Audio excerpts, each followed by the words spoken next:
33 एक वर्षको लागि 5 जनासम्मलाई स्वास्थ्य बिमा गर्छ नेपाल सरकारले। यो बिमा गरेपछि सरकारी हस्पिटलमा जस केही छुट हुन्छ, सबै त नभनौँ केही छुट हुन्छ। यो स्वास्थ्य बिमा सम्बन्धी अब कार्ड त बनाइन्छ, तर हस्पिटलमा जाँदाखेरि अब ठुलो लाइन हुन्छ क्या। बिमा भन्नासाथ पैसा तिरेर लिने हो अनि भट्टाभट दिन्छ। बिमा लाइन भन्नासाथ अब मेरै नातिको अपरेसन गर्ने बेलामा बिमा भनेको छ अहिले अपरेसन छ, बिमाको लागि चाहिँ सिस्टम चल्दैन भनेर औषधि दिएन। एकदम माथि अपरेसन गर्नु चाहिँ सुरु भइरहेछ, त्यहाँ नदिएपछि त किन्न पनि पर्यो। यो समस्या चाहिँ समाधान हुनु पर्यो क्या। लाइन पनि धेरै हुन्छ अनि बिमा भन्नासाथ अलिकति अपहेली जस्तो क्या, सबैसँग पैसा हुन्छ भन्ने त छैन नि। अनि गरिब भनेर आउँदैन होइन, यो चाहिँ सबैलाई लाग्ने, कुन बेला कसलाई लाग्छ भन्ने कुरा हुन्छ होइन। यसमा चाहिँ तपाईँको गरिब परिवारको व्यक्तिहरूलाई रोग लाग्दा चाहिँ नहुनेहरूलाई त यसै गाह्रो भयो कि होइन। स्वास्थ्य बिमा गर्नुको लागि त पैसा नै हुँदैन होइन, प्रायः जस्तो कति निम्न वर्गका व्यक्तिहरू हुनुहुन्छ। अनि बिमा गरे त बापत पनि उनीहरूले रिन्यू गर्न पनि समस्या आइरहेको देखिन्छ। कतिपय त्यही 35 पनि नभएको कन्डिसन पनि देखिरहेको हुन्छौँ हामीले होइन। बिमामा पनि औषधिहरू पनि सकेको छ, तपाईँ बाहिरबाट लिइदिनु भन्ने जस्तो कुराहरू पनि सुनेँ मैले होइन। म आफैले भोगेको पनि छु यो चाहिँ होइन। ब्लड टेस्टहरू, युरिन टेस्टहरू गर्दाखेरि 4000 समथिङ लाग्थ्यो होइन बिमा नगर्दा चाहिँ। तर मैले बिमा गरेर चाहिँ जम्मा 475 चाहिँ यो टेस्टहरू गरेँ होइन।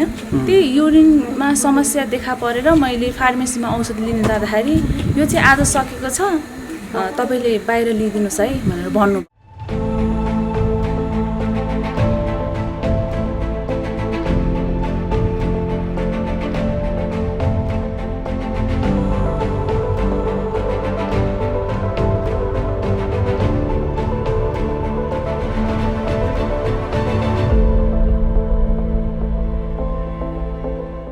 क्या दिक्कत हुआ आप इसके बारे में बताएं। मेरा दिक्कत है कि ऑपरेशन करवाए, कोई लाभ नहीं उठाए। किस चीज का ऑपरेशन करा। बरदाने को। अच्छा, क्या हुआ था। बरदाने मेरा सूजन आ गया था हाँ। और 2 महीना ब्लीडिंग ट्रेन। अच्छा। तो परिवार जो टाइम पर चले गया था, ऑपरेशन करवा दिए प्राइवेट में, कोई लाभ नहीं उठाए। आप क्या ये कार्ड आपके पास था तो फिर क्यों नहीं लाभ आपने उठाया। तो कैसे हम लोग घर है तो क्या पता है। मेरा घर में पढ़े लिखे नहीं है। कितना पैसा लिया।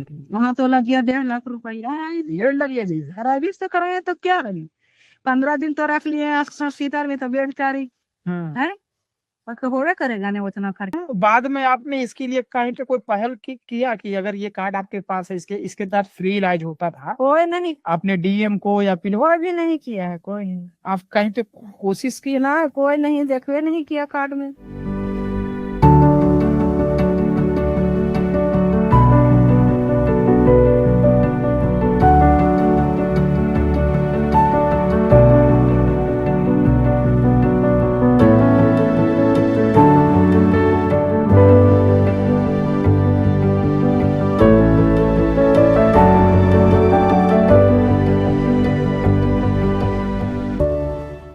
बंगलादेशमा गर्भवती महिलाको सुरक्षा कार्यक्रम मार्फत दलित तथा सीमान्तकृत महिलाको स्वास्थ्य सुरक्षामा जोड दिएको छ।